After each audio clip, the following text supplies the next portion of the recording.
Hello dear students, this is the video of MSTCET EYQ 2021 of the chapter Magnetic Fields due to Electric Current.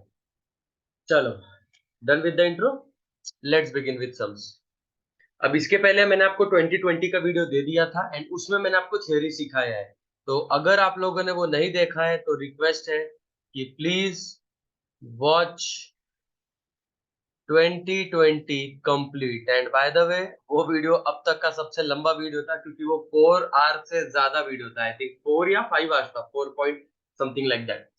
तो 2020 का complete video देख लो फिर यहाँ पे आना। Now let's begin with the first MCQ. पहला MCQ क्या है? An electron E moves in circular orbit of radius r with uniform speed v. It produces magnetic field B at the center. The magnetic field B is how much? Okay. अब सबको पता है यहाँ पे एक electron है वो circular orbit में गोल घूम रहा है। सर्कुलर ऑर्बिट में हमको मैग्नेटिक फील्ड का फॉर्मूला पता है विच is mu not I by 2r। Now I तो नहीं दिया तो भैया सेम लॉजिक। आई का फॉर्मूला क्या होता है? करंट का फॉर्मूला होता है चार्ज बाय टाइम, बराबर ना? करंट का फॉर्मूला होता है चार्ज बाय टाइम। तो चार्ज इज ई, नीचे का 2r as it is into time, और टाइम का फॉर्मूला होता है डिस्टेंस बाय स्पीड। ये भी सबको पता रहेगा। टाइम का फॉर्मूला सबको पता है। टाइम का formula is distance by speed. तो b will become equal to mu naught e by 2r into time. Time का फॉर्मूला इज डिस्टेंस। एक राउंड का distance is how much? Circumference by speed. Speed ऊपर गया so it is mu naught e into v by 2 into 2 4 pi r square। ठीक है, आई think ये वाला option match हो रहा है। ये एक्चुअली कई बार सॉल्व हो गया अब तक। मैं खुद बोर हो गया ये क्वेश्चन देख देख के। इतने बार सॉल्व किया। एक ये सॉल्व किया अपन ने, दूसरा वो मैग्नेटिक फील्ड का लेटर दिया और आपको मैग्नेटिक डायपोल मोमेंट निकालने का आई इंटू ए, फिर आई को मैग्नेटिक फील्ड के टर्म्स में लिखा है। वो भी हुआ है हम लोग का पिछले वीडियो में। खैर देखते, आई होप इस वीडियो में ऐसे रिपीटेड एमसीक्यूज ना है। 12th, sorry, second, an inductor coil wound uniformly has a self-inductance L, resistance R. The coil is broken into two identical parts. The two parts are then connected in parallel across the battery of E voltage of negligible internal resistance. Then the current through the battery is how much? सबसे पहली बात यहाँ पे आपको इतना notice होना चाहिए कि यहाँ पे बैटरी के पास दो चीजें, एक सेल्फ इंडक्टेंस भी है और एक रेजिस्टेंस भी है। लेकिन अगर आपने इसको बैटरी से लगाया, that means you are saying कि आप लोग इसको डीसी से जोड़ रहे हो, और डीसी से जोड़ने के टाइम पे जो जो इंडक्शन है उसमें the EMF induced is zero. ठीक है, ये चीज याद रखना। जब आप लोग डीसी भेजते हो करंट, तो डीसी करंट में फ्लक्स नहीं बदलता है, इसीलिए वहां पे इंडक्शन होता ही नहीं है। तो you can directly ignore induction. DC में आप लोग इंडक्शन हटा सकते हो। तो क्या बचा? सिर्फ रेजिस्टेंस बचा। अब मुझे एक बात बताओ, ये एक कॉइल है, ये पूरा कॉइल है जिसका रेजिस्टेंस इज आर जितना। अब इस कॉइल को अगर आप दो पार्ट में तोड़ोगे तो क्या होगा? एक पार्ट का रेजिस्टेंस हो जाएगा आर बाई टू, दूसरे पार्ट का भी हो जाएगा आर बाई टू। क्यों? क्योंकि भैया resistance is directly proportional to length. तो लेंथ छोटा तो रेजिस्टेंस छोटा। अब ये दोनों पार्ट को अपन ने पैरेलल में लगाया, मतलब फर्स्ट पार्ट जिसका रेजिस्टेंस आर बाई टू है और सेकंड पार्ट जिसका भी रेजिस्टेंस आर बाई टू है, दोनों रेजिस्टेंस को पैरेलल में लगाया और फिर उसको अपन ने बैटरी से जोड़ा है। सो अब आपको बोला है करंट इज हाउ मच, तो उसके लिए नेट रेजिस्टेंस निकालो। अभी अगर दोनों रेजिस्टेंस पैरेलल में तो कैसे निकालेंगे? फॉर्मूला सबको पता है, 1 by r parallel equals to 1 by r1 plus 1 by r2। How much is r1? r by 2। तो उसका रेसिप्रोकल क्या होगा? 2 by r प्लस दूसरे का भी reciprocal 2 by r which is 4 by r and this is 1 by r parallel। तो r parallel will be r by 4, r parallel will be r by 4। अरे ये सब बताने की जरूरत नहीं है, अरे सब कुछ टाइम पास है। ये तो आपको पता होना चाहिए ना कि पैरेलल में क्या होता है, रेजिस्टेंस कम होता है। अगर इसका रेजिस्टेंस आर है और इसका रेजिस्टेंस आर है तो net resistance will be R by two, parallel में कम होता है। वही लॉजिक है, ऊपर वाले का रेजिस्टेंस अगर आर बाई टू है, नीचे वाले का रेजिस्टेंस भी अगर आर बाई टू है, तो net resistance will be R by 4। ये क्लियर है? अब आपको पूछा है यहाँ पे करंट। करंट का फॉर्मूला होता है voltage by resistance and how much is resistance? R by 4। तो I is equals to E या फिर EMF E upon R by 4। 4 ऊपर गया so this is 4 E by R. 4 E by R झेपा सबको? अगला सवाल। अभी हाँ, ये वीडियो में मैं थियरी पार्ट नहीं पढ़ाऊंगा क्योंकि सारा थियरी पार्ट पिछले वीडियो में हो गया है। तो वो आप लोग प्लीज देख लेना। इसमें खाली अपन न्यूमेरिकल सॉल्व करेंगे। अगला सवाल क्या है यार, ये भी रिपीटेड है यार, ये भी रिपीट हो गया है। ये पिछले साल 2020 वाले में ही रिपीट किया था अपन ने। मैग्नेटिक फील्ड, और मैंने यही बोला था कि ऐसा सवाल आएगा, वापस देखो आ गया। मैग्नेटिक फील्ड दिया है, ठीक है, मैग्नेटिक फील्ड इज भी, मैग्नेटिक मोमेंट निकालना अभी सबको पता है। सर्कुलर कॉइल में मैग्नेटिक फील्ड का formula is mu not I by 2r, ठीक है। और मैग्नेटिक डायपोल मोमेंट का formula is I into A, number of turn तो एक ही है, तो आई इंटू ए। तो m is equals to I into area. मैंने कुछ चेंज नहीं किया, बट अगर आप ऑप्शन में देखोगे तो आई नहीं दिख रहा है, तो कहीं ना कहीं आई को ठिकाने लगाना पड़ेगा। तो 2r इधर लेके जाओ तो 2r b से मल्टीप्लाई होगा, इधर बचेगा सिर्फ म्यू आई। म्यू को इधर भेज दो, वो डिवीजन में जाएगा, तो 2br upon mu, mu not will be equals to I. तो अगर आपको आई का फॉर्मूला मिल गया तो इस आई को यहाँ पे डालो, तो you get m is equals to I into area. How much is I? 2br upon mu not into area.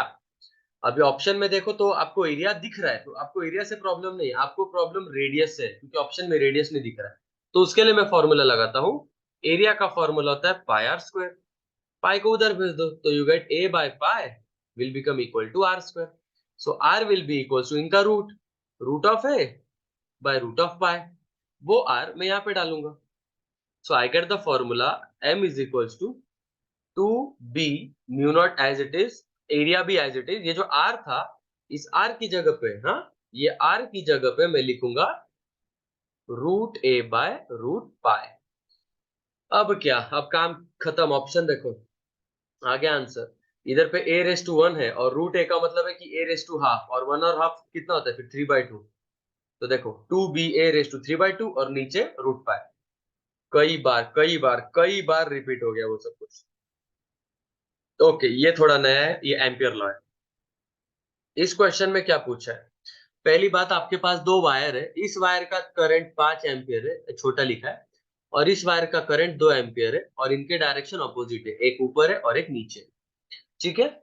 और इनको अपन ने एनक्लोज्ड रखा है सर्कुलर लूप में, and another wire carrying a current of 3 ampere, ये 3 एम्पियर का current है ऐसा, जो बाहर है। और आपको पूछा इसका वैल्यू क्या रहेगा, integration of B bar dot dl bar. अब सबसे सिंपल सा रूल याद रखना एम्पियर लॉ का। एम्पियर लॉ हम लोग जो लगाते हैं, ठीक है, वो जस्ट लाइक गॉस लॉ होता है। गॉस लॉ इसके लिए था चार्जेस के लिए, वैसे एम्पियर लॉ करंट के लिए। तो एम्पियर लॉ में लाइन इंटीग्रल जब आप लेते हो मैग्नेटिक फील्ड का, तो सिर्फ अंदर के वायर्स का इंपॉर्टेंट है, बाहर के वायर का यूजलेस है, तो ये वायर को इग्नोर करो। ये वायर का कुछ यूज नहीं है, क्योंकि बाहर है सर्कल के।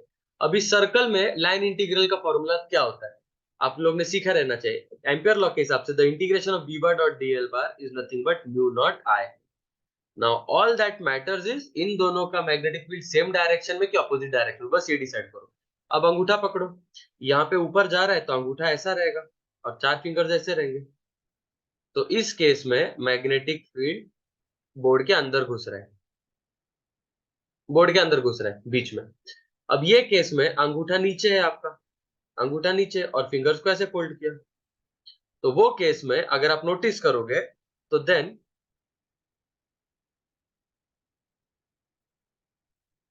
इधर पे कितना है, करंट अपोजिट है ना रे इसमें। यस, करंट तो अपोजिट है। सो इसीलिए म्यू नॉट आई नॉर्मल सा फॉर्मूला है, बट सिर्फ दोनों के करंट ऑपोजिट डायरेक्शन में है, ठीक है। बच्चों ध्यान देना, ये सिर्फ आपको थंब का अच्छे से आपको पकड़ना है, थंब को अच्छे से पकड़ो। थंब को पकड़ोगे तो ऐसा दिखेगा, थंब यहाँ पे थंब रहेगा ऐसे, और 4 फिंगर्स ऐसे रहेंगे, ऐसे रहेंगे, ठीक है। तो वो केस में जब आप देखोगे तो यू विल नोटिस कि सर, सिंस दोनों का करंट वैसे भी ऑपोजिट डायरेक्शन में, बराबर, दोनों का करंट ऑपोजिट डायरेक्शन में, तो we will take it the line integral of. आप लोग को पूरे मैग्नेटिक फील्ड को अगर आप लोग देख रहे होगे ना, तो you will also realize one thing कि बॉस, जब करंट ऊपर जाता है, देखो यहाँ पे जब करंट ऊपर जाता है तो राइट हैंड के थंब रूल के हिसाब से आप लोग मैग्नेटिक फील्ड को एंटी क्लॉकवाइज में बना सकते हो, बराबर। और जब करंट नीचे जा रहा है, नीचे, तो आप लोग राइट हैंड के थंब रूल को जब आप लगाओगे, राइट हैंड के थंब रूल को जब आप लगाओगे तो करंट ऐसे जाएगा, क्लॉकवाइज में जाएगा। यही चीज आपको थंब के एंगल से करो ड्राइंग बना के या इमेजिन करो। सो यू कैन से कि सर दोनों भी केस में अगर आप मैग्नेटिक फील्ड को देखोगे तो सर ऑपोजिट डायरेक्शन में जा रहा है, hence the formula is mu not I one minus mu not I two, क्योंकि इनके मैग्नेटिक फील्ड ऑपोजिट डायरेक्शन में, hence it is mu not into I one minus I two. How much is I one? I one is 5, I two is 2, so it is mu naught into 3। ठीक है, next question. अगला सवाल बहुत interesting है। ये क्या बोलेंगे, JEE के लिए बहुत फंडामेंटल में आता है, नीट के लिए भी, इनफैक्ट सीईटी के लिए भी है फंडामेंटली। अगर आप लोग रेजिस्टेंस इन सीरीज पैरेलल के ट्रिकी क्वेश्चंस फिर करोगे ना तो ये आपको आता रहेगा ऑलरेडी। नहीं आता है तो मैं आपको बता देता हूँ, इसको सीखने का मेथड बहुत आसान है। पहले क्या करना है, इसके पॉइंट्स बता देता हूँ मैं, देखिएगा।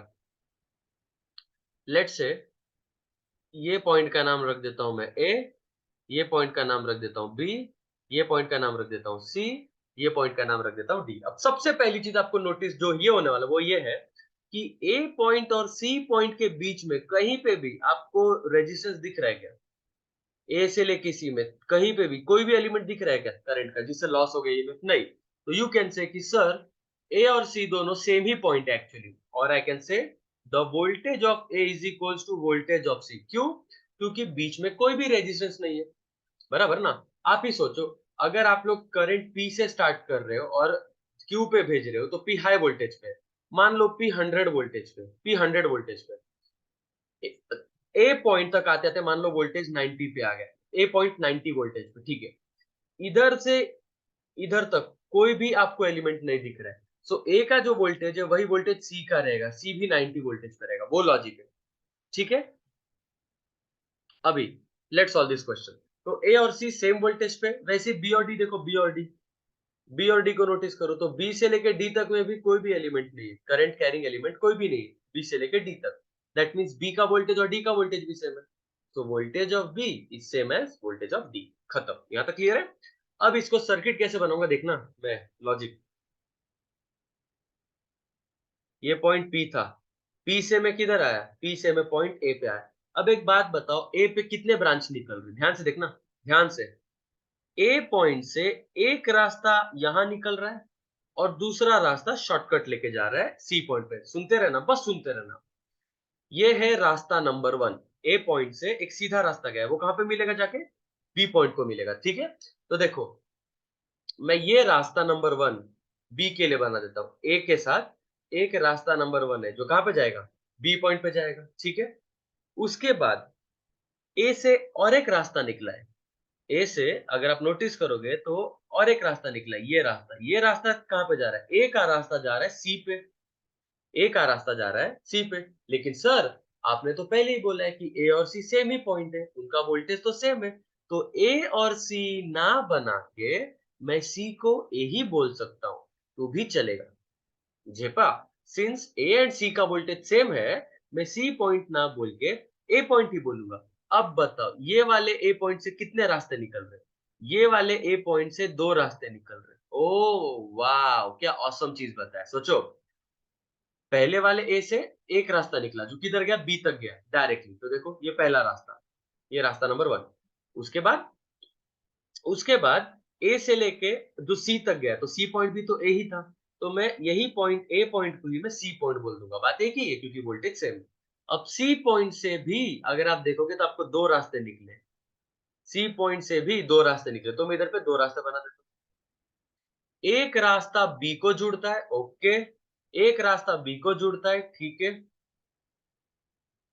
एक रास्ता बी को जुड़ता है और दूसरा रास्ता डी को जुड़ता है, डी को, दूसरा रास्ता डी को जुड़ता है। लेकिन सर आपने तो ऑलरेडी बोला है कि बी और डी भी सेम है, तो इसको डी ना बोल के आप इसको बी पॉइंट भी बोल सकते हो। दैट मीन्स डी वाला रास्ता फिर से बी पे ही जा रहा है। तो देखो, इनफैक्ट ये तीनों भी पैरेलल में, जिसको लॉजिक नहीं समझा वो डायरेक्टली रट लो, जब भी ऐसा आपको सेटअप दिखता है ना बच्चों, तो ये पैरेलल का सेटअप है तीनों का। और जिसको मान लो हल्का हल्का समझो उसके लिए बताता हूँ। ये पॉइंट और ये पॉइंट सेम है, ये पॉइंट सेम है क्योंकि कोई भी बीच में वोल्टेज ड्रॉप नहीं है। तो ये पॉइंट और ये पॉइंट अगर सेम है तो देखो यहाँ से ब्रांचेस कितने निकले, ये ब्रांच 1 है, ये ब्रांच 1 है पॉइंट ए से, और ये पॉइंट भी ए ही है, तो यहाँ से ये हो गया ब्रांच 2, ये हो गया ब्रांच 3। मतलब ए पॉइंट से ब्रांच 1, ब्रांच 2, ब्रांच 3, और तीनों भी मिल रहे कहाँ पे, जो फर्स्ट ब्रांच है वो पॉइंट बी पे मिला है, जो सेकंड ब्रांच है वो भी पॉइंट बी पे मिला है, और जो थर्ड ब्रांच है वो पॉइंट डी पे मिला है, बट बी और डी सेम है, तो थर्ड भी बी पे ही मिला है।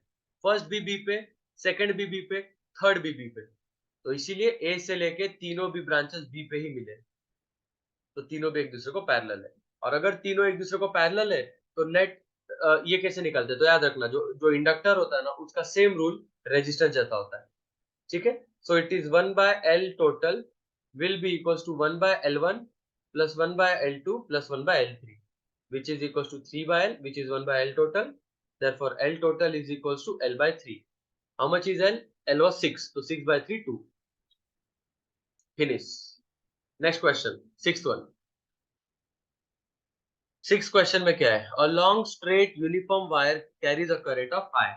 The ratio of magnetic field at a point which is at a distance of a by 2 and 2a from the wire is how much? Okay. अभी बच्चों आप सोचो जरा, फर्स्ट केस में और सेकंड केस में कहां पे डिस्टेंस कम है और कहां पे डिस्टेंस ज्यादा है। फर्स्ट केस में देखो डिस्टेंस, फर्स्ट केस में the distance is how much, the distance is a by 2। Second case में how much is the distance, second case में द डिस्टेंस इज 2 है। अब सबको पता है मैग्नेटिक फील्ड का फॉर्मूला, मैग्नेटिक फील्ड का formula is mu not I by 2 pi d। अब इसमें दोनों भी केस में करंट सेम है, म्यू नॉट भी सेम है, 2 पाई भी सेम है, तो आप डायरेक्टली बोलोगे magnetic field is inversely proportional to distance, सीधा सीधा। तो फर्स्ट केस में डिस्टेंस कम है, फर्स्ट केस में the distance is small, hence the magnetic field is large. Second case में द डिस्टेंस इज लार्ज, तो अगर जहां पे डिस्टेंस ज्यादा रहेगा वहां पे मैग्नेटिक फील्ड कम रहेगा, तो आई कैन से जहां पे डिस्टेंस ज्यादा है वहां पे मैग्नेटिक फील्ड लेस है। तो सेकंड केस में magnetic field is small and first case में मैग्नेटिक फील्ड इज लार्ज। तो देखते हैं, चलो no problem, let's check the ratio. I think, not I think, ये पक्का है, क्योंकि इसमें जब रेशियो लोगे तो 4 टाइम्स का आएगा, एंड ऑप्शन में 1/4 दिया है, एंड वो ऑप्शन रॉन्ग रहेगा अगर first case by second case कर रहे हो तो। देखते रहिएगा कैसे। ये first case, case 1, how much is d1, d1 is a by 2।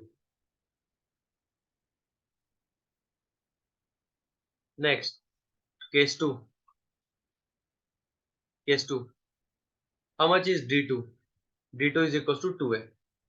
अभी मैं लिखूंगा मैग्नेटिक फील्ड का formula is mu not I by 2 pi d, मतलब magnetic field is inversely proportional to d।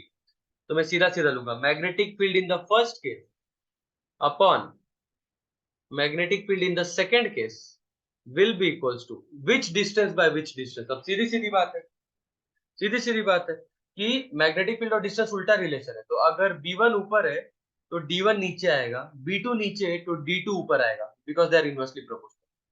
So I will say B1 upon B2 will be equals to D2. How much is D2? D2 is 2A upon how much is D1? D1 is A by 2. तो ये ऊपर चला जाएगा, so this is 4A by 4, sorry, 4 ऊपर जाएगा, 2 ऊपर जाएगा तो 2 to the 4, 4A by A which is nothing but 4. So आपका आंसर है B1 upon B2 is equals to 4 by 1 और B2 by B1 is equals to 1 by 4। इन्होंने तो सिर्फ एक ही ऑप्शन दिया है, तो ये ऑप्शन राइट है। सीईटी में भी मिस्टेक्स होते हैं बहुत बार, वो लोग एडमिट करें या ना करें, बट क्या ही बोले। खैर चलो आगे बढ़ते हैं।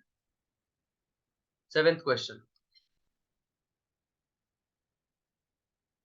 ठीक है, इसको मैं सॉल्व करता हूँ अच्छे से।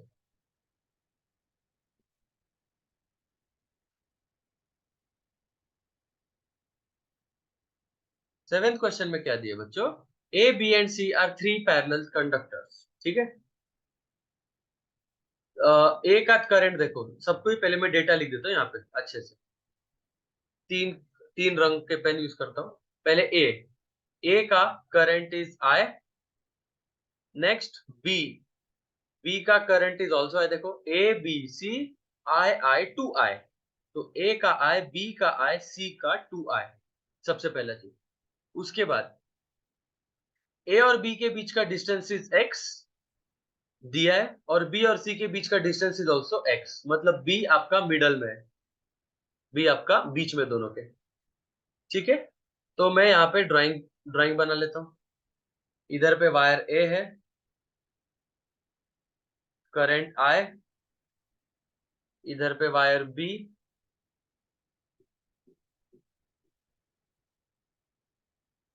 करंट I, इधर पे वायर सी, करंट 2I, वायर सी। डिस्टेंस हर एक के बीच का सेम है, एक्स और एक्स। अभी आपको क्या बोला है कि F1, हाँ, F1 is the force exerted by the conductor be on it. Okay, देखो ध्यान से मैं क्या लिख रहा हूं। मैं लिख रहा हूं कि F1 is what? Force by B on wire A. And what is F2?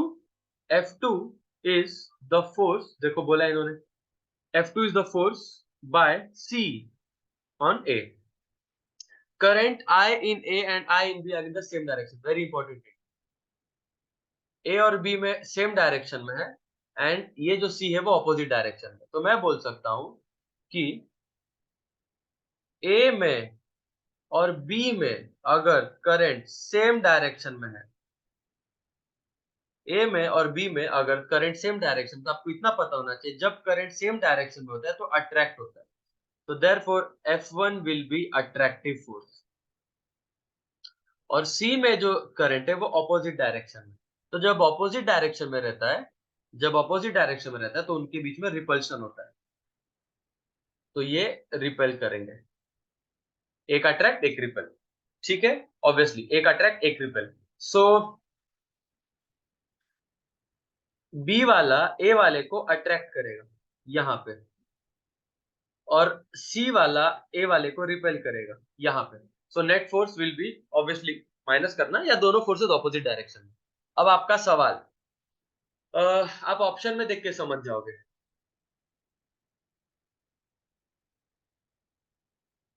ध्यान से सुनना, एक ही ऑप्शन में निगेटिव है तो वही आंसर राइट रहेगा, बट अपने को मैथमेटिक्स भी सॉल्व करने का। अभी बच्चों, फोर्स का क्या फॉर्मूला पता है क्या? फोर्स का फॉर्मूला होता है, फोर्स पर यूनिट लेंथ का फॉर्मूला, दो पैरेलल वाले में, mu naught I1 I2 divided by, ठीक है, mu naught I1 I2 divided by 2 pi d। ठीक है, अब सुन लो, कौन से टर्म सेम है? पर यूनिट लेंथ सेम है, म्यू नॉट सेम है, 2 पाई सेम है। ठीक है, अभी आई can say the force, F1 ढूंढना था ना अपने को, पहले F1 निकालते चलो। F1, what is F1? F1 will be directly proportional to, ये दोनों के बीच का फोर्स है, बी और ए के बीच का, तो उसमें ये दोनों का लो करंट कितना है? करंट F1 के लिए I1 is also I and I2 is also I. So this is I into I upon 2 पाई, तो कांस्टेंट हटा दो, डिस्टेंस कितने इनके बीच में? इनके बीच में डिस्टेंस इज x। ओके, अभी F2 निकालो। F2 is directly proportional to, अब म्यू नॉट कांस्टेंट है, 2 पाई कांस्टेंट है। अभी F2 जो है वो किसके बीच में? C और A के बीच में ना। F2 जो है वो C और A के बीच में, तो C का करंट और A का current which is I into 2I upon इनके बीच का डिस्टेंस। C और A के बीच का डिस्टेंस इज हाउ मच? इनके बीच का डिस्टेंस डबल x होगा। ये कैसे? क्योंकि अगर ये डिस्टेंस x है, ये डिस्टेंस x है, और ये डिस्टेंस भी x है, तो इनके बीच का डिस्टेंस विल बी 2x, तो इधर पे नीचे आ जाएगा 2x। 2 को कैंसिल कर दो, तो इधर पे भी आपको सेम ही आया, F2 is directly proportional to I into I by x। तो आपको देख के समझ में आ रहा है कि दोनों का मैग्नीट्यूड सेम है, दोनों का मैग्नीट्यूड सेम है, सिर्फ दोनों का डायरेक्शन ऑपोजिट है। इन्होंने देखो ये ड्राइंग में दिखाया, दोनों का डायरेक्शन ऑपोजिट है, सो दोनों का मैग्नीट्यूड सेम है, सिर्फ डायरेक्शन ऑपोजिट है, तो F1 equals to minus F2। Next question, 8th one, a long solenoid carrying a current produces a magnetic field B along its axis. If the number of turns per centimeter is doubled and the current is made 1/3, then the new value of magnetic field is how much? Okay, बच्चों देखते रहिए, अच्छे से देखना। सबसे पहले solenoid का magnetic field का फॉर्मूला, बी का फॉर्मूला होता है म्यू नॉट एन आई। फिर what is N? N is number of turns per unit length. Solenoid क्या होता है मालूम है ना? एक आयन कोर रहता है, मैंने मैग्नेटिक इफेक्ट में पढ़ा है, सॉरी इसमें मैग्नेटिज्म में बहुत सारे टर्न्स वंस रहते हैं, ये वाला। सो बी का formula is mu not, N का फॉर्मूला होता है total number of turns per unit length into current. अब इसमें कौन कौन सी चीजें सेम है? म्यू नॉट तो सेम है, नंबर ऑफ टर्न्स को चेंज किया है, नंबर ऑफ टर्न्स को खाली चेंज किया है। ओके, करंट भी सेम है, लेंथ भी सेम है, लेंथ भी सेम है, आई भी सेम है, तो खत्म, आंसर आ गया। और कुछ नहीं ना चेंज किया।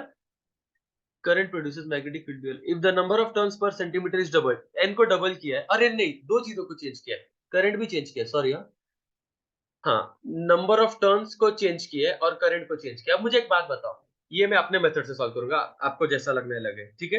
क्योंकि मैंने आपको दोनों मेथड सिखाया था रेशियो लेने का, मैं अभी मेरे मेथड से करूंगा। मेरा मेथड कैसा है? Magnetic field is directly proportional to N, magnetic field is directly proportional to current, दोनों दोनों के साथ डायरेक्टली। अब बताओ, नंबर ऑफ टर्न्स इंक्रीज किया कि डिक्रीज किया? नंबर ऑफ टर्न्स को डबल किया, नंबर ऑफ टर्न इंक्रीज किया। अगर नंबर ऑफ टर्न इंक्रीज किया तो मैग्नेटिक फील्ड इंक्रीज होगा। नंबर ऑफ टर्न्स कितने से इंक्रीज किया? डबल, तो मैग्नेटिक फील्ड भी डबल होगा। Current made one third, current कम किया, अगर आप करंट को कम करोगे तो मैग्नेटिक फील्ड भी कम होगा। करंट कितना हो गया? One third, current one third होगा, तो मैग्नेटिक फील्ड भी कितना होगा? वो भी वन थर्ड होगा। तो मैं दोनों के इफेक्ट को मिक्स करूंगा, एक की वजह से मैग्नेटिक फील्ड डबल हुआ और एक की वजह से वन थर्ड हुआ, तो मिक्स करूंगा तो क्या आएगा? टू थर्ड आएगा, इंटू टू बाई थ्री। तो I can say the magnetic field, new magnetic field is two by three of original magnetic field, two third. Answer आ गया। आप लोग को अगर सॉल्व करना है तो आप लोग रेशियो टाइप से सॉल्व करना, मैंने वो कोई तो एक वीडियो में बताया था। कौन सी वीडियो में बताया था?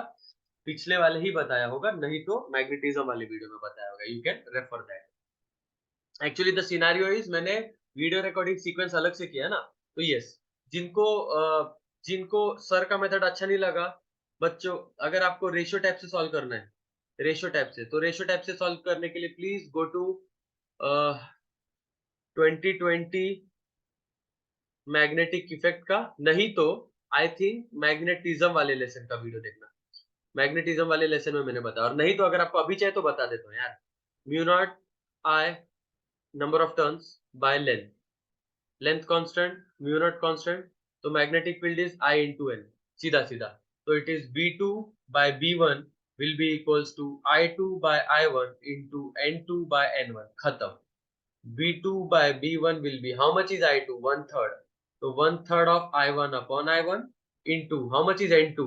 N2 is twice N1 upon N1. N1 N1 I1 उड़ गया।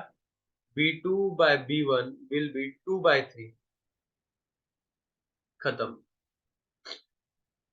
अगला सवाल, नाइन्थ क्वेश्चन।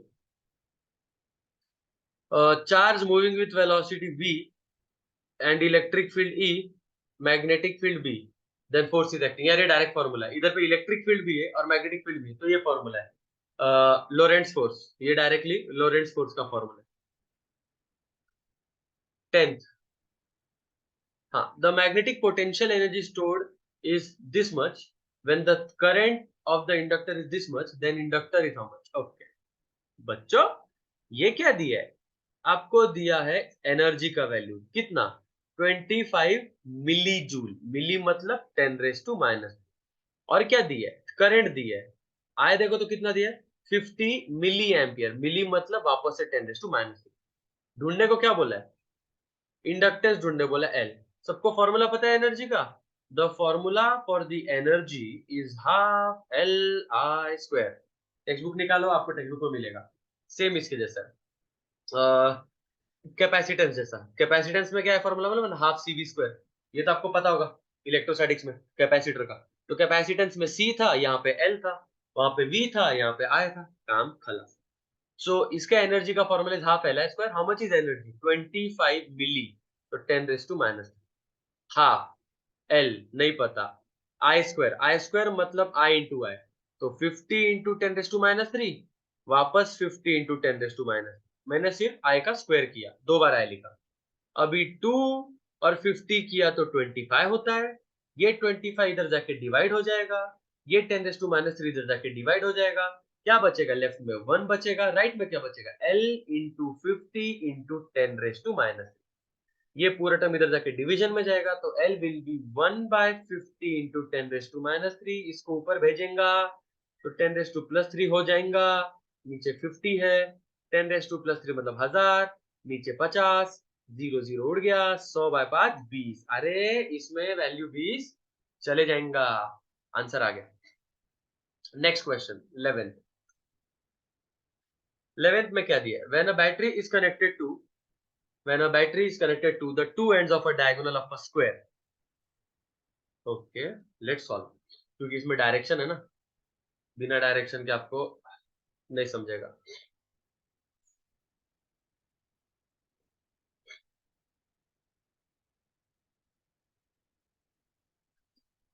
ओके, आपने एक बैटरी को कनेक्ट किया डायगोनल, एक स्क्वायर के डायगोनल पे, ठीक है। तो देखो ये एक स्क्वायर है, इस स्क्वायर के डायगोनल पे बैटरी कनेक्ट किया, मतलब यहां से लेके यहां तक आपने बैटरी कनेक्ट की। तो करंट कैसे फ्लो होगा? इधर पे करंट और इधर पे करंट ऐसे जाएगा, क्योंकि ऑब्वियसली बैटरी का एक टर्मिनल पॉजिटिव एक टर्मिनल निगेटिव। तो यहाँ पे करंट ऊपर जाएगा और इधर से करंट राइट में जाएगा। यहाँ से करंट देखो इधर राइट में जाएगा, फिर यहाँ से करंट ऊपर जाएगा और दोनों मर्ज हो जाएंगे, ऐसे जाएगा।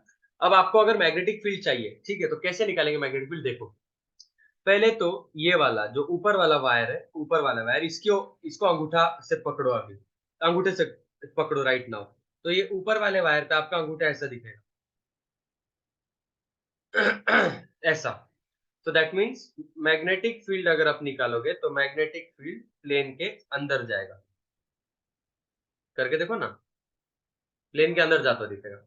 अभी सेम यहाँ पे करो, सेम यहाँ पे भी अगर करंट इधर जा रहा है तो अंगूठा ऐसे घुमाओ कि राइट साइड में अंगूठा है, हाथ को ऐसे मोड़ो कि अंगूठा राइट साइड में।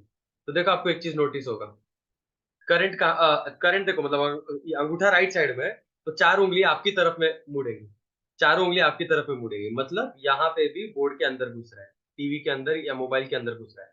तो अगर आप नोटिस करोगे तो फर्स्ट वायर की वजह से भी जब आपने अंगूठा को स्ट्रेट ऊपर रखा था, तो स्क्वायर के अंदर अगर आप देखोगे तो मैग्नेटिक फील्ड बोर्ड के इनसाइड घुस रहा है, बोर्ड के इनसाइड, ये इनसाइड है, ठीक है। सिमिलरली जब आप इसको देखोगे तो ये भी बोर्ड के इनसाइड घुस रहा है। दैट मीन्स ये दोनों ब्लू जो है बोर्ड के अंदर घुसा रहे करंट, अपना मैग्नेटिक फील्ड। अब ये वाले को देखेंगे, ये वाले का, हॉरिजॉन्टल वाले का। हॉरिजॉन्टल में आप सोचो बच्चों, अगर आपने अंगूठा इधर रखा है और उंगलियों को ऐसे फोल्ड किया है, तो ऑब्वियसली एक साइड से ये उंगलियां आपकी तरफ आएंगी और दूसरी साइड से स्क्रीन के अंदर में घुसेगा। आप बताओ, जब अपने हाथ ऐसे पकड़ा है तो इस स्क्वायर के अंदर, हाँ ये स्क्वायर के अंदर आपको क्या लग रहा है? ये जो आपकी उंगलियां है वो स्क्रीन से बाहर आ रही है या स्क्रीन के अंदर घुस रही है? थोड़ा सा सोचो। ये थंब ऐसे रखो राइट साइड में, आपको नोटिस होगा कि यहाँ पे आपकी उंगलियां आउटसाइड आ रही है, यहाँ पे उंगलियां आउटसाइड आ रही है और यहाँ से इनसाइड जा रही है, यहाँ से इनसाइड जा रही है नीचे, बट इधर से आउटसाइड आ रही है। झेप रहा है क्या बच्चों तुमको? तो दैट मीन्स कि यहां से बाहर आ रहे हैं, यहां से बाहर आ रहे हैं, जस्ट लाइक दैट। ये वाले में भी देखो, ये वाले में भी देखो, अंगूठा ऊपर ले लो और आपकी उंगलियों को ऐसे फोल्ड करो, देखो आपको क्या नोटिस होगा, यहां से भी मैग्नेटिक फील्ड बाहर आ रहा है, तो यहां से भी मैग्नेटिक फील्ड बाहर आ रहा है। What does that mean? That mean sir blue की वजह से अंदर जा रहा था, येलो की वजह से बाहर आ रहा है, so the net magnetic field is zero. Simple as that. अब इसको मैथमेटिकली भी मुझको प्रूव करना है, वो भी समझा देता हूँ, ठीक है। But to understand all this logic, let's take a U turn, let's take a U turn. पूरा अलग एग्जांपल एक लेके दिखा देता हूं, मजा आ जाएगा, ट्रस्ट मी। अगर आपके पास एक सर्कुलर ये है कॉइल, मैं इसको हॉरिजॉन्टल प्लेन के ऊपर रख देता हूँ, देखिएगा। अब आपको रियलाइज होगा, हाँ सर मजा आ गया, ये लॉजिक आपने जो अभी बताया ना, ये लॉजिक सुन के मजा आएगा। क्या आएगा? मजा आएगा। देखिए, अगर आपने हॉरिजॉन्टल प्लेन के ऊपर ऐसे एक ये रखा है,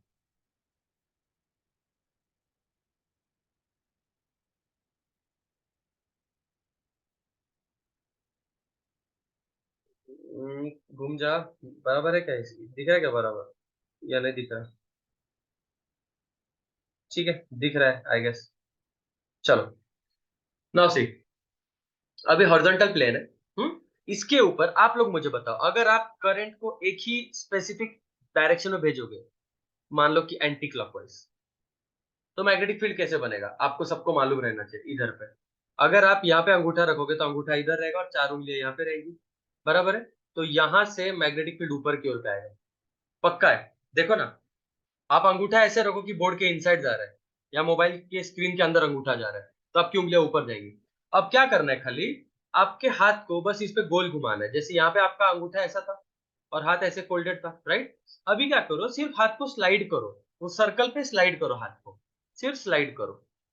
सेम चीज, हाथ को गोल मत घुमाओ, सिर्फ स्लाइड करो। तो यू विल नोटिस कि सर हर बार तो हमारी ये चार उंगलियां ऐसे ही है। कहीं पे भी आप लोग चेक करो, यू विल नोटिस समथिंग, कि हर बार आपकी उंगलियां इस सर्कल के अंदर अगर आप चेक करोगे तो हर बार आपकी उंगलियां ऊपर की ओर पे ही आ रही है। कहीं से भी चेक करो, हर बार उंगलियां ऊपर की ओर पे आ रही है। दैट मीन्स कि सर मैं कहीं पे भी चेक करूंगा तो मैग्नेटिक फील्ड ऊपर की ओर पे ही आ रहा है। झेपा? अगर ये नॉलेज क्लियर है बच्चों, आई होप ये नॉलेज सबको अच्छे से आगे समझ में, यहां तक समझ में आ गया है, ठीक है? तो यू कैन से कि सर इस केस में नॉन स्टॉप मैग्नेटिक फील्ड ऊपर है, आप कोई भी एलिमेंट की वजह से चेक करो। तो यही चीज मैं सर्कल ना बना के, ध्यान से सुनिए, मैं सर उप्स मैं सर्कल ना बना के यही चीज एक स्क्वायर बना सकता था। सोचो, अगर मैंने यहाँ पे एक स्क्वायर बनाया होता, सुनो, मैंने अगर यहाँ पे एक स्क्वायर बनाया होता और उसमें भी अगर मैं करंट ऐसे ही भेजता, तो भी सेम लॉजिक होता, बराबर ना? राइट। तो you are noticing something, you are noticing sir, जब करंट हर जगह पे एंटी क्लॉकवाइज में गोल घूम रहा है, तो यहाँ पे भी अंगूठा आपको मैग्नेटिक फील्ड ऊपर ही देगा, राइट साइड में भी अंगूठा मैग्नेटिक फील्ड ऊपर देगा।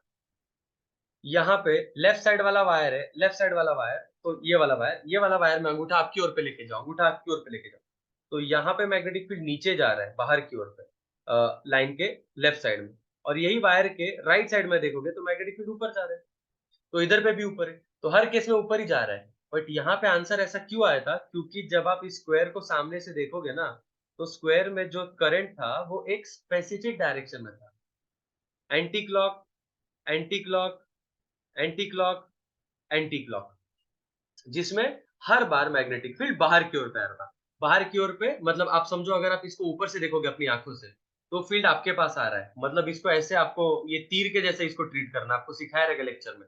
जब भी तीर आपकी ओर पे आता है ना, जब भी तीर इज कमिंग टूवर्ड्स यू, तो आपको उस तीर का डॉट दिखेगा। और जब भी तीर आपसे दूर जा रहा है, अवे फ्रॉम यू, तो फिर आपको उस तीर के फिन्स दिखेंगे, ये पीछे के फिन। तो अगर आप इस वायर को ऊपर से देख रहे हो तो मैग्नेटिक फील्ड आपकी ओर पे जा रहा है। हाथ रख के देखो, इस अंगूठा इधर पे रखो और उंगली ऐसे बनाओ, आपको रियलाइज होगा कि मैग्नेटिक फील्ड आपकी ओर पे जा रहा है। तो इसकी वजह से भी ऊपर, इसकी वजह से भी ऊपर, इसकी वजह से भी ऊपर, इसकी वजह से, हर एक की वजह से आपकी ओर आ रहा है। और हमारा जो सवाल था, हमारा सवाल अब आपको समझ में आएगा अच्छे से। हमारे सवाल में हमने करंट ऐसे भेजा है, तो एक केस में करंट ऐसे गया, दैट मीन्स ये एंटी क्लॉक है, और एक केस में करंट ऐसे गया, दैट मीन्स की क्लॉक है।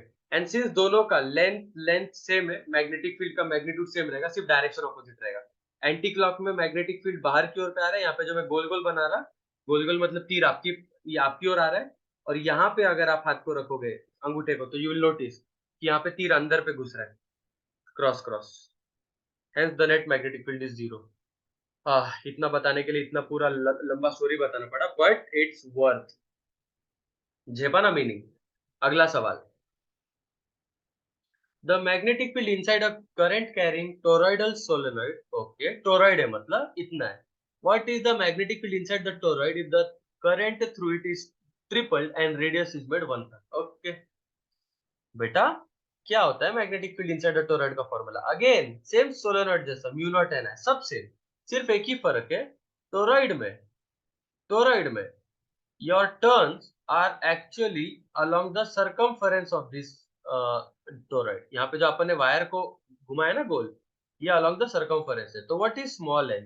Small n is number of turns per unit length, which is n by 2 pi r. So magnetic field is mu naught into small n. What is small n? Total number of turns per unit length, which is 2 pi r into current I. अब बताओ तो क्या क्या change हो रहा है। Current को triple किया, करंट को ट्रिपल, म्यू नॉट तो कांस्टेंट है, 2 पाई तो कांस्टेंट है। करंट को ट्रिपल किया, नंबर ऑफ टर्न्स को नहीं चेंज किया, तो एन भी कांस्टेंट है। करंट को ट्रिपल और रेडियस को 1/3। Now tell me, magnetic field और करंट डायरेक्टली रिलेशन है, मैग्नेटिक फील्ड और रेडियस इनवर्सली रिलेशन है। करंट बढ़ा है, करंट बढ़ा है, मैग्नेटिक फील्ड भी बढ़ेगा। करंट को ट्रिपल किया है तो मैग्नेटिक फील्ड भी ट्रिपल होगा। रेडियस को क्या किया है, रेडियस को 1/3 किया है। ओ रेडियस, अरे सॉरी, इनवर्सली था, इनवर्सली था, इनवर्सली था। आर नीचे है, दे आर नीचे इनवर्सली। रेडियस को डिक्रीज किया, तो अगर रेडियस को डिक्रीज किया तो इसकी वजह से मैग्नेटिक फील्ड बढ़ेगा क्योंकि they are inversely proportional. Radius को 1/3 किया है तो मैग्नेटिक फील्ड 3 टाइम्स से बढ़ जाएगा। मतलब कि करंट की वजह से भी मैग्नेटिक फील्ड बढ़ा 3 टाइम्स, और रेडियस की वजह से भी मैग्नेटिक फील्ड बढ़ा फिर 3 टाइम्स। मिक्स करोगे तो कितना आएगा, 9 टाइम्स बढ़ेगा। So magnetic field in the second case is 9 times the magnetic field in the first case. And how much is the magnetic field in the first case? 0.2. So 9 into 0.2 is 1.8, और ये हमारे पास option में ही नहीं है। Idiot people, wrong इनका answer है। मेरे ख्याल से इन लोग ने ये सोचा रहेगा, हो सकता है ये 0.1 लिया रहेगा, माइट भी। तो अगर ये 0.1 लूंगा तो फिर बराबर से 0.9 मैच हो रहा है तो जाके, लेकिन पक्का है दे आर रॉन्ग 100%। टेंशन नहीं लेने का सर, आपके रॉन्ग नहीं है इधर पे। जो क्वेश्चन में मुझे डाउट रहेगा मैं खुद बोलूंगा कि शायद मैं रॉन्ग हो सकता हूँ, बट इस क्वेश्चन में मैं रॉन्ग नहीं हूँ 100%, तो गारंटी। ठीक है, सो खैर अभी आगे बढ़ते हैं। जिसको रेशियो टाइप से सॉल्व करना है, रेशियो टाइप से सॉल्व करो। मैग्नेटिक फील्ड का फॉर्मूला मैंने आपको बताया था, mu not N I by 2 pi R. तो magnetic field is directly proportional to I by R. सीधा सीधा रेशियो लो, B2 by B1 will be I2 by I1 into radius उल्टा रिलेशन, तो R1 bye R2। I2 is 3 times of I1, R1 ऊपर as it is, how much is R2, 1/3 of R1। ये भी आप लोग कर सकते हो, तो 3 ऊपर जाएगा तो 9 हो जाएगा। जो करना है वो करो, आपकी इच्छा। अगला सवाल, 13th question. A conductor of mass m and length L can move without friction along two metallic parallel plates in horizontal plane and connected to a capacitor. Oh, the system is kept in a magnetic field directed upwards. Okay, magnetic field है। अच्छा, magnetic field में wire को move किया तो क्या होता है, ये कौन से लेसन का टॉपिक है? अगर मैं अभी के अभी पूछूं कि एक वायर को हम लोग ने भगाया मैग्नेटिक फील्ड में तो क्या होता है, तो ईएमएफ जनरेट होता है। मतलब इलेक्ट्रोमैग्नेटिक इंडक्शन का टॉपिक से स्टार्ट होता है। एंड एक कैपेसिटर भी है, कैपेसिटर की वजह से चार्ज स्टोर करेगा, और वो चार्ज स्टोर करेगा तो करंट फ्लो होगा, और अगर वायर में करंट फ्लो होने लग गया तो करंट फ्लो होने की वजह से मैग्नेटिक फील्ड बनाएगा, खुद का मैग्नेटिक फील्ड बनाएगा। तो खुद का मैग्नेटिक फील्ड की वजह से अगर हम लोग इसको, अरे यार इसमें फोर्स भी लगता है ना, फोर्स का फॉर्मूला BIL साइन थीटा। ओ तो इसमें फोर्स भी लगेगा। हम्म, ठीक है चलो। भारी क्वेश्चन है रे, मैंने एक्सपेक्ट नहीं किया था। सीटी में मैंने क्वेश्चन एक्सपेक्ट नहीं किया था, बट ये सीटी का हाईएस्ट लेवल का क्वेश्चन है। ठीक है, ये हाईएस्ट लेवल जो पॉसिबल है,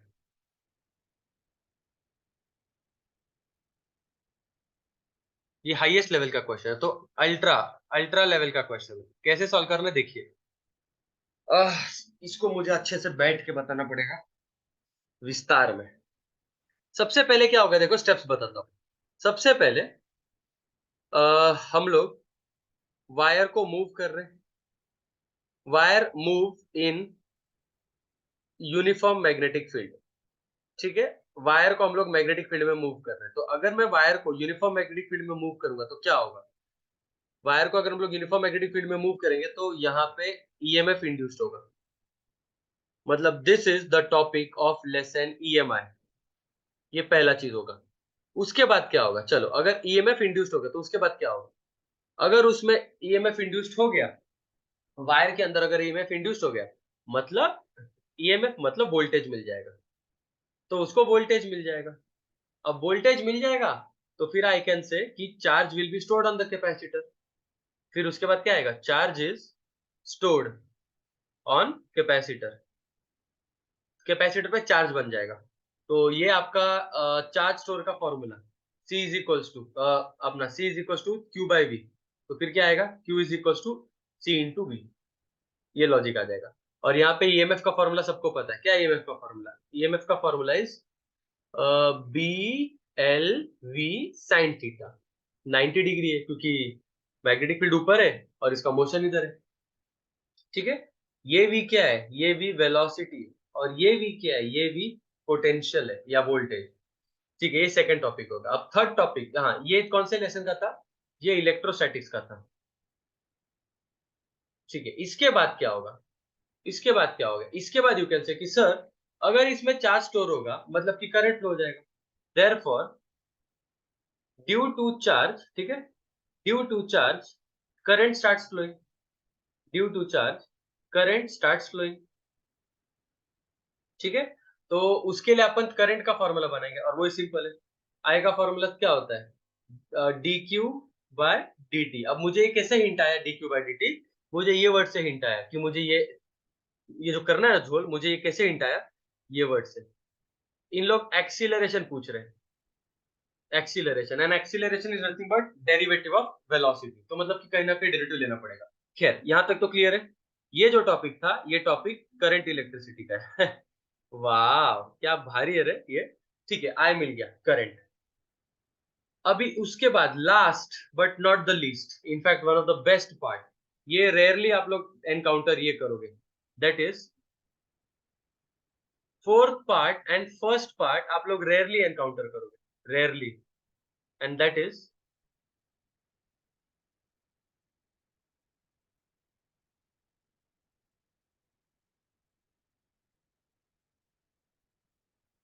फोर्थ पार्ट में थोड़ा सा नोटिस करो, ध्यान से सुनो, ध्यान से।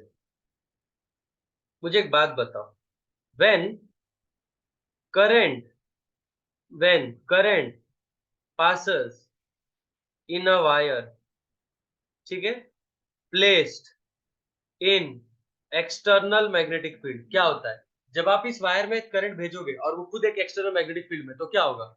ओ माय गॉड, ये कौन से लेसन का टॉपिक है, याद करो, कौन से लेसन का टॉपिक है। ये है फोर्स लगता है ना इसके ऊपर, तो मैग्नेटिक इफेक्ट है। इसमें क्या होगा कि force force will act force will act on wire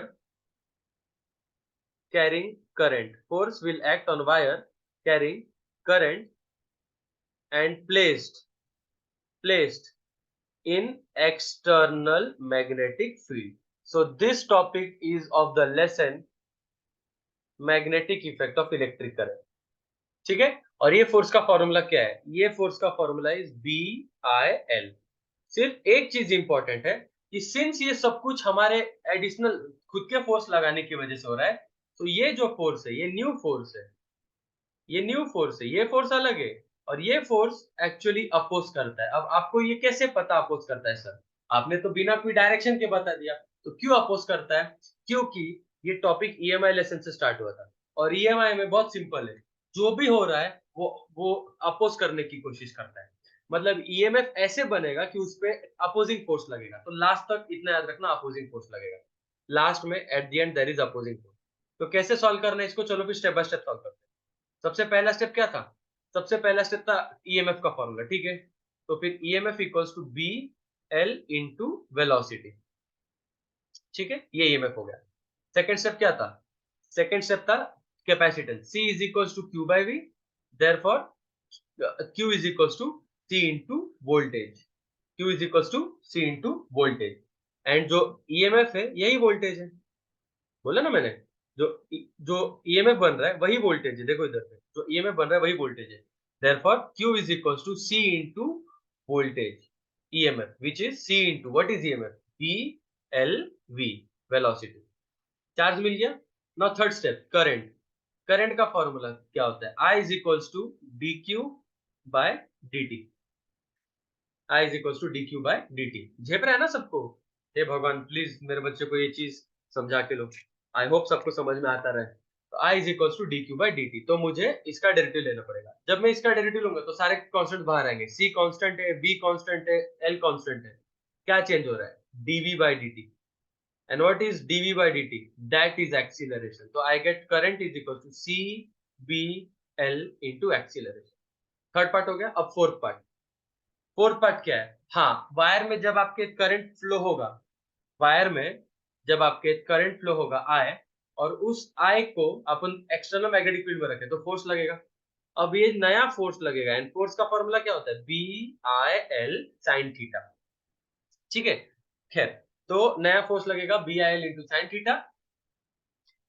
तो नया force will be B into I. How much is I? How much is I? C B L A, ये आई हो गया into length. So what will be the new force? New force will be B into B, B square, L into L, L square, into C into acceleration. ये new force है. New force हमेशा oppose करेगा. तो last step आता है हमारा. Last step is net force. Net force क्या होता है? एक फोर्स ड्राइविंग फोर्स है, एक फोर्स अपोजिंग फोर्स है. ऑब्वियसली एक फोर्स ड्राइविंग फोर्स है, एक फोर्स अपोजिंग फोर्स है. तो net force is equals to driving force F, ये वाला, minus opposing force. Opposing force क्या है? B square L square C into acceleration. इस नेट फोर्स की वजह से वो बॉडी एक्सीलरेट करेगा rod, which is M into A. तो mass into acceleration equal to F minus B square L square C A. ये पूरे टर्म को एलएचएस में भेजो तो प्लस हो जाएगा.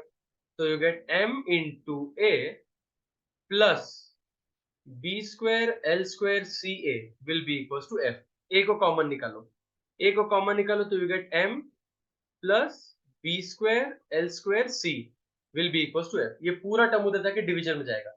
You get acceleration equal to F upon M plus B square L square C. हाँ, डी ऑप्शन, डी. ठीक है, खतरनाक था ना? खतरनाक था. इनफैक्ट ये जेई लेवल का क्वेश्चन है. आई डाउट इसमें सीटी में आया है, मतलब भाई साहब फाड़ने के मूड में थे, या एक हाथ होता है ना जानबूझ का आपका टाइम वेस्ट करने के लिए, ये वो सवाल है.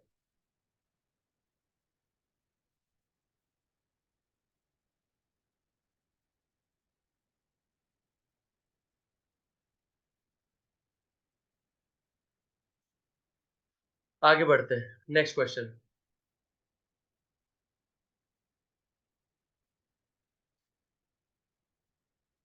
A particle having a charge 100 e, okay, charge दिया है, is revolving in circular path of radius 0.8. तो रेडियस भी आपके पास, फ्रीक्वेंसी भी आपके पास, and magnetic field produce at the centre. Magnetic field का फॉर्मूला क्या होता है? सर्कल है ना, तो सर्कल का मैग्नेटिक फील्ड का formula is mu not I by 2 into R. Mu not as it is, क्योंकि इन लोग के आंसर म्यू नॉट में है. करंट का फॉर्मूला क्या होता है? करंट का फॉर्मूला होता है चार्ज. करंट का फॉर्मूला होता है चार्ज बाय टाइम, और नीचे 2r, which is mu naught into charge. Charge कितना है? 100 e upon 2r into time. Time तो नहीं पता बट फ्रीक्वेंसी पता है, तो टाइम और फ्रीक्वेंसी उल्टा रिलेशन है.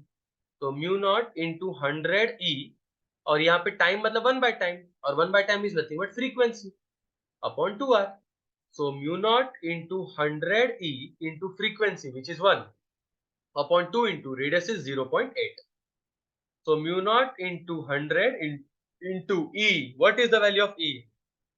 1.6 into 10 raised to minus 19 upon 2 into 0.8. क्या होता है? 2 into 0.8 भी 1.6 होता है. 1.6 उड़ गया. Mu naught into 100 into 10 raised to minus 19. 100 से लोन को थोड़ा सा कम कर दो तो 10 raised to minus 17 है. 10 raised to 7 minus 17 into mu. छेपा. 14th question done. Next 15th question. An electron is projected along the axis of a circular coil. एक circular coil है, इसके सर्कुलर कॉइल के एक्सिस पे इलेक्ट्रॉन भेजा है, मतलब यहाँ पे वेलोसिटी इस इलेक्ट्रॉन का. ठीक है, और सर्कुलर कॉइल में करंट है. Then the electron will experience how much force? Obviously current अगर ऐसे सर्कुलर कॉइल का, तो मैग्नेटिक फील्ड भी अलोंग द एक्सिस रहता है. So this is the magnetic field. Force का फॉर्मूला क्या होता है? Force is Q V B sine theta. Since velocity and magnetic field are parallel, theta is 0 degree and sine 0 is 0, no force. ये MCQ पहले हुआ है हमारा, ये वाला एमसीक्यू हुआ है पहले. 16th question. अगला सवाल आपके स्क्रीन के ऊपर ये रहा. A thin ring of radius r meter has charge q coulomb uniformly spread on it. Okay, एक रिंग है, उस रिंग के ऊपर चार्ज है. The ring rotates. ओ, अपन करंट नहीं भेज रहे, अपन रिंग को गोल घुमा रहे. तो यार जब रिंग गोल घूमेगा तो चार्ज अपने आप भागेगा. क्या भारी सवाल है. मतलब बेसिक फॉर्मूला यही है मैग्नेटिक फील्ड का, which is mu not I by 2r. सिर्फ एक ही चीज है कि रिंग रुक के चार्ज नहीं भाग रहा है, चार्ज एक्चुअली रुका था, बट रिंग के गोल घुमाने से चार्ज भाग रहा है. तो बेसिकली मीनिंग सेम है उसका. Mu not I by 2r. अभी b is equal to mu not into I. I का फॉर्मूला क्या होता है, charge, charge is q by time t, नीचे 2r एज इट इज. और क्या पूछा आपको, हाँ टाइम की जगह पे अपन फ्रीक्वेंसी लेंगे. तो b is equal to mu naught Q by 2r into 1 by time था, 1 बाई टाइम ना लिख के क्या लिखूंगा, फ्रीक्वेंसी लिख दूंगा. तो b is equal to mu naught Q into frequency, frequency का लेटर इन लोगों ने दिया f upon 2r, mu naught Q F by 2r. आगे answer magnetic field at the centre. Very simple. अगला सवाल 17th question. A straight wire, okay, of diameter, okay, 0.4 mm, carrying a current of 2 ampere is replaced by another wire of 0.8 mm, okay, थोड़ा सा मोटा, carrying the same current, okay, I same. The magnetic field at the distance r from both the wires, okay, r जो है distance वो भी same है. अभी what is the formula of magnetic field because of wire, आपको याद रहना चाहिए. Magnetic field because of wire का formula is mu not I by 2 pi into distance. Mu not is constant, 2 pi is constant. Current, current same है कि different है sir, current भी same है. ओके, डिस्टेंस सेम है कि different है, distance same दिया है, डिस्टेंस सेम दिया है. तो यार अगर डिस्टेंस भी सेम है तो बात ही खत्म, मैग्नेटिक फील्ड सेम रहेगा रे, आंसर सेम है. आपको बेवकूफ बनाने का सवाल था ये. एक्चुअली बच्चों को डर लगता है सर, डायमीटर अगर डबल हो गया मतलब रेडियस भी डबल हो गया तो आर डबल हो जाएगा, तो शायद से मैग्नेटिक फील्ड डबल हो जाएगा, क्योंकि सर हम लोग ने फॉर्मूला पढ़ा है mu not I by 2 pi.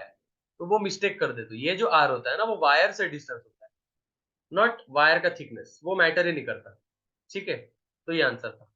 Next question 18th one. A long solenoid, a long solenoid carrying a current I1 produces magnetic field B1. If the current is reduced to 20% and number of turns per centimeter increased 5 times, then new magnetic field is how much? बेटा ये तो मैं मेरे method से करूंगा, ये आपुन आपुन के मेथड से करेंगा, धीरू सर का मेथड लगाएंगा. तुमको लगाना है तो लगाओ. अभी बच्चों देखो इसको कैसे सॉल्व करना है. सबसे पहले ध्यान से सुनना, फिर दूसरा वापस ध्यान से सुनना. सॉरी, पांचट मार रहा हूं. याद रखो, current is reduced by word दिया है कि टू वर्ड दिया है, वो इंपॉर्टेंट है. रेड्यूस्ड बाय बोला है मतलब कि 20% से कम हुआ, रेड्यूस्ड टू बोला है मतलब 20% पे आ गया. तो current is reduced to 20%. That means अगर I1 ये था तो I2 कितना है, सिर्फ 20% ऑफ I1. तो I2 फिर कितना रहेगा, 20/100 ऑफ I1, या फिर I2 इज 1/5 ऑफ I1. समझा क्या, अरे 20% पे बच गया, झेप रह गया. 20% क्या होता है, 20% मतलब 1/5 होता है ना 100 का, वो लॉजिक है. अगर आपको ऐसा बोला होता ना 20% से डिक्रीज हुआ, 20% से अगर डिक्रीज बोला होता मतलब 1/5 डिक्रीज हुआ रहता, तो बचा फिर कितना रहता, 80% बचा रहता, या 1 माइनस 1/5 4/5 बचा रहता. बट यहाँ पे वो नहीं दिया, यहाँ पे बोले 20% से डिक्रीज नहीं हुआ, 20% पे आके रह गया, तो 20% ही बचा है, मतलब 1/5 बचा है. समझा. अभी करंट मतलब कि कम हो गया, तो अब मैं देखो मैं अपने मेथड से करूँ. The current is reduced by how much, 1/5. और नंबर ऑफ टर्न्स क्या हुआ है, number of turns is increased by how much, 5 times. और नया मैग्नेटिक फील्ड पूछा है. ओके, और ये टॉपिक सोलेनॉइड का है. What is the formula of magnetic field, magnetic field of solenoid is mu not N I. Mu naught तो constant है, तो क्या बचा, magnetic field is directly proportional to N and magnetic field is directly proportional to I. Okay, अब n अगर बड़ा है magnetic field बढ़ेगा क्योंकि डायरेक्टली प्रोपोर्शनल है. n कितने से बड़ा है, 5 गुना, तो मैग्नेटिक फील्ड भी कितने से बढ़ेगा, 5 गुना. ओके, करंट कम हुआ है तो मैग्नेटिक फील्ड भी कम होगा। क्यों? क्योंकि दोनों डायरेक्टली प्रोपोर्शनल है। एक बढ़ेगा तो दूसरा बढ़ेगा, एक कम होगा तो दूसरा कम होगा। करंट कितने से कम हुआ है? 1/5, मतलब कि 1/5 हो गया है, तो मैग्नेटिक फील्ड भी कितना हो जाएगा? 1/5। मतलब एक केस में मैग्नेटिक फील्ड 5 टाइम्स बढ़ गया, एक केस में मैग्नेटिक फील्ड 1/5 हो गया। दोनों को मिक्स कर दो, 5 into 1/5, आंसर इज 1। मतलब magnetic field is same last time जितना। तो B2 is equal to B1। सुख की अनुभूति हो गई। अगला सवाल, 18th done, now 19th। If a current I gives rise to magnetic flux phi through the coil having entered, then the magnetic energy stored in the medium surrounding is how much? Okay.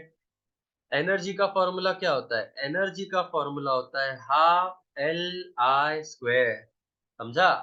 And energy is equals to half into L into I. L into I क्या होता है पता है? ये एक चीज सिखाया था मैंने आपको, flux is directly proportional to current. तो flux is equal to L I. तो एक्चुअली ये एल इंटू आई जो है ना, वो फ्लक्स के जितना है। बट हमको टोटल फ्लक्स चाहिए, सिर्फ एक वायर का नहीं, टोटल फ्लक्स। तो एक वायर का फ्लक्स अगर इतना है तो टोटल का फिर कितना होगा? N into five. तो इजीली मेरा आंसर आ गया, L into I is nothing but the total flux है। Total flux is N into five और अलग से I as it is. Answer आ गया N five I by two. अगला सवाल 19th हो गया, 20th। Two long conductors separated by a distance d carry current I1 and I2 in the same direction. They exert a force F on each other. Now the current in one of them is increased to 2 times and its direction is reversed. Oh God. Easy है but पक्का आपकी वाट लग गई रहेगी, ये read करके फट गई रहेगी पक्का है। डरने का नहीं, डरने का नहीं, सर ने बोला है टेंशन नहीं लेने का, धीरू सर है ना, सब संभाल लेंगे। देखो इधर पे, सर ने आपको एक चीज सिखाया है हमेशा। और ये सवाल मैंने एक्चुअली, कोई एक क्वेश्चन था, कोई तो पिछले लेसन में मैग्नेटिज्म में ही होगा रे, नहीं तो ईएमआई में हो सकता है। उसमें मैंने ऐसे ही मेथड से समझाया था। ध्यान से देखो, आपको झेपेगा झेपेगा, बहुत इजी है।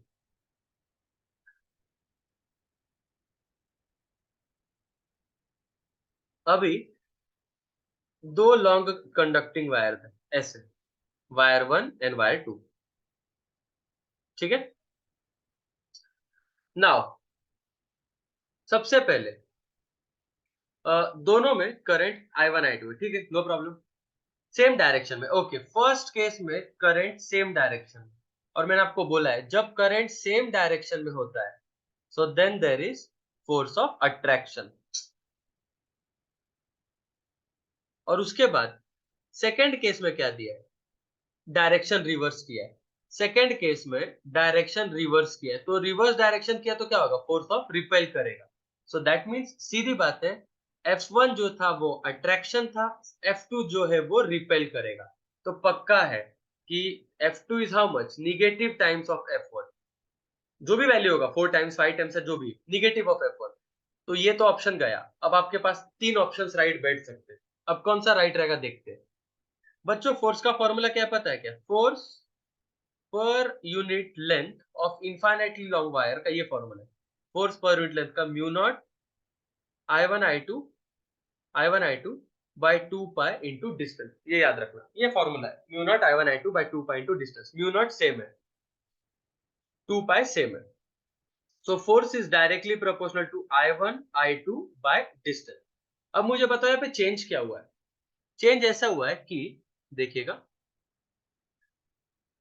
The current in one of them is increase to 2 times. Okay, current double किया है, कोई एक का, दूसरे का नहीं।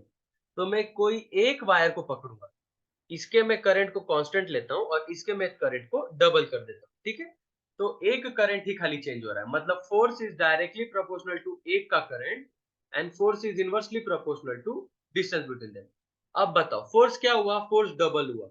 करंट बढ़ा तो फोर्स बढ़ेगा, करंट डबल हुआ तो फोर्स डबल होगा। ये पहला डेटा। उसके बाद आगे का डेटा क्या दिया है? The distance is also increase to 3 times. Okay, distance बढ़ने से क्या होता है? डिस्टेंस बढ़ने से फोर्स कम होता है क्योंकि इनवर्सली प्रोपोर्शनल है। डिस्टेंस 3 गुना तो फोर्स कितना? 1/3। मतलब एक केस में फोर्स डबल, एक केस में फोर्स 1/3, दोनों को मिक्स कर दो तो हो जाएगा 2/3। ये मेरा मेथड है। तो आंसर इज 2/3 और निगेटिव साइन ये वाला। नहीं समझा तो आप लोग अपने हिसाब से सॉल्व कर सकते हो। कैसे? F is equals to mu naught I1 I2 by 2 pi D. 2 pi is constant, mu not is constant, एक वायर का current is constant, force is proportional to I by D. तो डायरेक्टली ले लेगा, force in the second case by force in the first case is current in the second case by current in the first case into distance in first case by distance in second case. क्योंकि force और current directly था तो 2 2 ऊपर 1 1 नीचे, force और distance inversely था तो 2 1 ऐसा है तो 1 2 ऐसा हो गया, उल्टा हो गया। अब करंट कितना था तो करंट डबल था तो I2 is 2 times I1 upon I1 into D1 as it is। D2 कितना? 3 times D1, D1 D1 D ये उड़ गया तो 2 by 3 that is F2 by F1। तो F2 is equals to 2 by 3 of F1। समझा? Very simple. Negative sign क्योंकि opposite direction में था। अब 21वां सवाल। 21वां सवाल में क्या है? A current I is flowing in a conductor of length L। When it is bent in the form of a circular loop, then its magnetic moment is। Magnetic moment का formula is current into area. तो m is equals to I into pi R square. ठीक है, पाई R square. सिर्फ इधर पे radius के terms में नहीं, लेंथ के टर्म्स में तो कोई दिक्कत नहीं। अगर ये लेंथ l है, मैं इसको बेंड करूंगा तो भी लेंथ तो उतना ही रहेगा l जितना। बेंड करूंगा लेंथ तो l जितना ही रहेगा। लेकिन ये लेंथ कितना हो गया अभी? 2 पाई आर जितना, मतलब length is equals to 2 pi R. तो r is equals to length by 2 pi. If r is equals to length by 2 pi, तो r का square will be length square by 4 pi square। इसको मैं यहाँ पे डाल दूंगा। So this is I into pi into r square which is length square by 4 pi square। एक पाई गया तो L square I by 4 pi। L square I by 4 pi। Next question, 22nd। A current carrying loop is placed in uniform magnetic field। The torque acting on the loop does not depend on। Torque का क्या formula था? Torque equals to M B sine theta. आपको formula पता होना चाहिए। एक external magnet के अंदर अगर अपन एक कॉइल रखा है, ये अपना एमसीजी मूविंग कॉइल गैल्वेनोमीटर वगैरह, और एम का फॉर्मूला सबको पता है, एन आई ए। तो एन आई ए एम का वैल्यू है into B into sine theta. ये मैं ऐसे याद रखता हूँ। मेरे लिए टॉर्क का formula is N B I A. मैंने ऐसा रट्टा मारा था, तो आज तक ऐसी रट्टा हो गया। Torque equals to N B I A. तो किस पे डिपेंड नहीं कर रहा? एरिया पे डिपेंड करता है, नंबर ऑफ टर्न पे डिपेंड करता है, स्ट्रेंथ पे डिपेंड करता है, शेप पे डिपेंड नहीं करता। अगला सवाल 23rd। ओ गॉड, ये टॉपिक सिखाना पड़ेगा। आई थॉट कि यार इस वीडियो में एक भी थ्योरी नहीं पढ़ाऊंगा, बट एक टॉपिक आ गया जो पढ़ाने को पड़ जाएगा। कोई बात नहीं, कोई बात नहीं, आपके लिए इतना तो मैं कर ही सकता हूँ। बच्चों ध्यान दीजिएगा, थोड़ा सा इंपॉर्टेंट है। सोचो ये एक एक्सटर्नल मैग्नेटिक फील्ड है,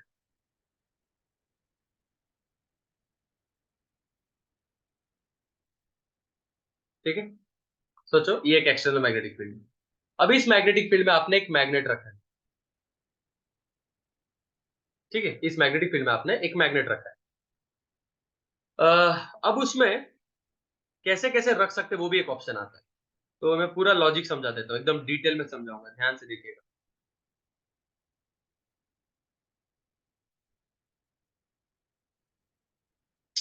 गुडनेस, गुडनेस, गुडनेस, सॉरी। बताता हूँ, आप चिंता ना कीजिए, धीरू सर है ना, सब बताएंगे, टेंशन नहीं लेने का।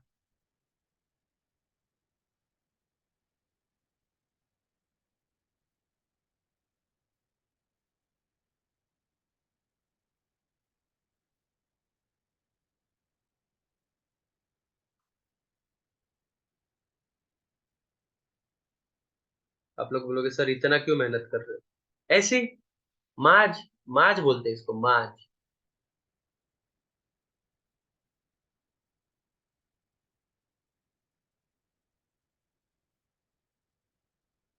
ओके, नाउ सी गाइस, ये मेरे पास एक मैग्नेट है, नॉर्थ साउथ ऑब्वियसली, ठीक है? तो ये नॉर्थ है, ये साउथ है, लेफ्ट वाला। अब आपने इसको एक्सटर्नल मैग्नेटिक फील्ड में रखा है। अब क्या होगा ना बच्चों, आपको इसको गोल घुमाने के लिए एफर्ट लगता है। सबसे पहला चीज याद रखना, मैग्नेटिक फील्ड का ये डायरेक्शन है। What does that mean? That means एक साइड में भर भर के नॉर्थ पोल है, एक साइड में भर भर के नॉर्थ पोल है, एक साइड में भर भर के साउथ पोल है, इसलिए तो मैग्नेटिक फील्ड ऐसा रहेगा, नॉर्थ टू साउथ। ठीक है, इतना पता होना चाहिए।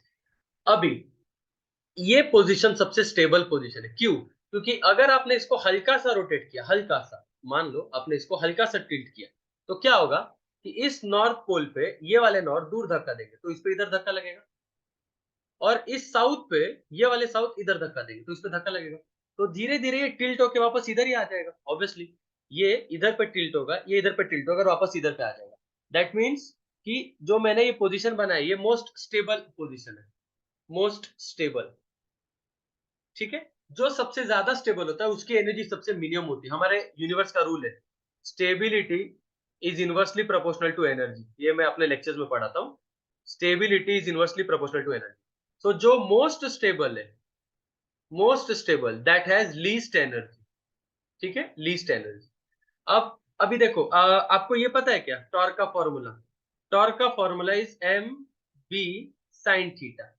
अभी आपको इतना पता होना चाहिए, जैसे work done by variable force, work done by variable force का क्या है formula? Integration of F into D X. What is F? The reason for motion. Linear motion के लिए फोर्स रीजन होता है, और एक्स क्या है? डिस्प्लेसमेंट है। अब मेरे बच्चों को अपना रियलाइज हो रहा है मैं कहां पे जा रहा हूं। जब रोड पे आपकी गाड़ी है और आपकी गाड़ी को लीनियर मोशन में भेजना है, तो फोर्स लगाना पड़ता है। लीनियर मोशन के लिए फोर्स है, रोटेशनल मोशन के लिए टॉर्क है, लीनियर मोशन के लिए लीनियर डिस्प्लेसमेंट है, रोटेशनल मोशन के लिए एंगुलर डिस्प्लेसमेंट थीटा। तो वर्क डन का formula is integration of torque into D theta. ये कैसे पता कि टॉर्क कांस्टेंट नहीं है, टॉर्क चेंजिंग है? क्योंकि टॉर्क थीटा पे डिपेंड करता है। तो दैट मींस अगर रॉड ऐसे है तो टॉर्क इज जीरो, क्योंकि दोनों फोर्सेस सेम लाइन में। अगर रॉड ऐसे है तो टॉर्क देखो कितना रहेगा, दोनों फोर्सेस के बीच का लेंथ देखो। और अगर रॉड गोल घूम रहा है तो उनके बीच का देखो डिस्टेंस बढ़ता जा रहा है। तो टॉर्क इज नॉट कांस्टेंट, तो it is work done by variable force या फिर वेरिएबल टॉर्क। ठीक है, now work done equals to integration of torque into D theta. यही वर्क डन आपके पोटेंशियल एनर्जी में चेंज होता है। So potential energy is nothing but integration of torque which is M B sin theta with respect to theta. तो M B को common निकालो, अंदर बचेगा integration of sin theta. sin theta का integration क्या होता है? Minus of cos theta. तो माइनस बाहर निकाल दिया, अंदर आ गया cos थीटा। थीटा इनिशियल से लेके theta final. And now potential energy का फॉर्मूला इज, अभी बच्चों सिंपल सा सवाल है, बहुत सिंपल, बहुत सिंपल। अगर आप लोग स्टार्ट यहां से करते हो, ये एंगल 0 डिग्री स्टार्टिंग में मान लो, थीटा इनिशियल इज 0 डिग्री। आपको ये पूछा है the minimum and maximum potential energy is how much. मैं आपको बताता हूँ। पोटेंशियल एनर्जी का formula is minus M B as it is. अंदर क्या आया? कॉस, अभी लिमिट डाल दो तो इट विल बी, क्या आएगा? Cos theta final minus cos theta initial. The initial angle is 0। ज्यादा से ज्यादा आप कितने तक रोटेट कर सकते हो? सबसे ज्यादा अगर आपने इसको 180 डिग्री से रोटेट किया तो ये मोस्ट अनस्टेबल हो जाएगा। मोस्ट अनस्टेबल क्यों? क्योंकि इस नॉर्थ पोल को, ये नॉर्थ पोल इधर धक्का देगा, ये साउथ पोल को, ये साउथ पोल इधर धक्का देगा, और ये हल्का सा भी अगर टिल्ट हुआ ना, हल्का सा भी, अगर ये हल्का सा भी टिल्ट हुआ तो ये धक्का इधर पे और ये धक्का इधर पे क्या करेगा? इसको जुप करके गोल घुमा देगा। सो ये पोजीशन मोस्ट अनस्टेबल है, मोस्ट अनस्टेबल। तो जो सबसे अनस्टेबल है उसकी एनर्जी सबसे ज्यादा होगी। तो what is the angle of maximum energy? Maximum energy में द एंगल इज 180 डिग्री। आपने 180 डिग्री से रोटेट किया, तो I can say theta initial is 0 degree, theta final is 180 degree. तो potential energy will be minus M B cos of 180 degree minus cos of 0 degree. How much is cos 180? Minus 1. And minus as it is. How much is the cos of 0? 1. So minus 1 minus 1 minus 2. Minus 2 into minus is plus 2. So potential energy is 2 MB. That means कि sir जब आपने minimum potential energy को 0 लिया था तो maximum potential energy आ गया 2 MB। कहीं पे ऑप्शन दिख रहा है ऐसा? हाँ दिख रहा है, ये केस में दिख रहा है। The minimum is 0 and maximum is 2 MB। एक ही ऑप्शन है। ठीक है, एक ही ऑप्शन है। दूसरा और एक ऑप्शन है, और एक ऑप्शन है, और एक एंगल ऐसा होता है नॉर्मल केस में कि आपके टेक्स्ट बुक के हिसाब से बताता हूँ। आपके टेक्स्ट बुक में क्या किया उन लोगों ने, आपके टेक्स्ट बुक में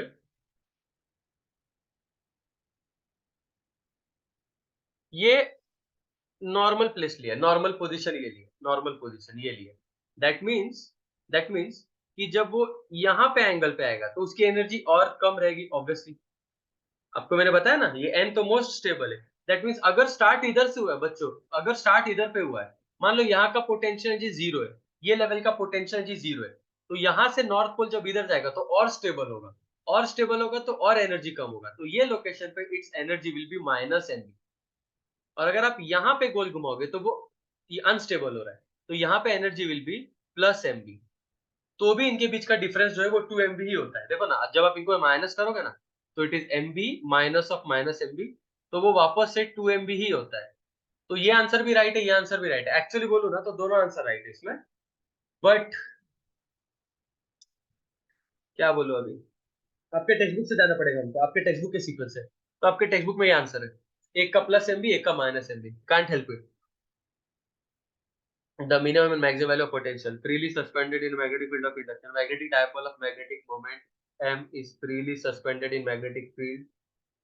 freely suspend रख दिया है, तो ठीक है, कोई ना, आगे बढ़ते हैं। 24th में देखो तो क्या दिया है, a solenoid 2 metre long, okay, 4 centimetre in diameter, has 4 layers of winding. मतलब अगर उसके पास सिर्फ एक लेयर होता वाइंडिंग का, एक लेयर, अगर एक लेयर ऑफ वाइंडिंग होता तो नंबर ऑफ टर्न्स 1000 होते। यहाँ पे एक लेयर के ऊपर 2 लेयर, उसके ऊपर 3 लेयर, उसके ऊपर 4 लेयर, तो 4 लेयर पे फिर कितना वाइंडिंग होगा, 4 लेयर पे 4000 वाइंडिंग होगा। मतलब n is equal to 4000। n 4000 है, लेंथ 2 मीटर है,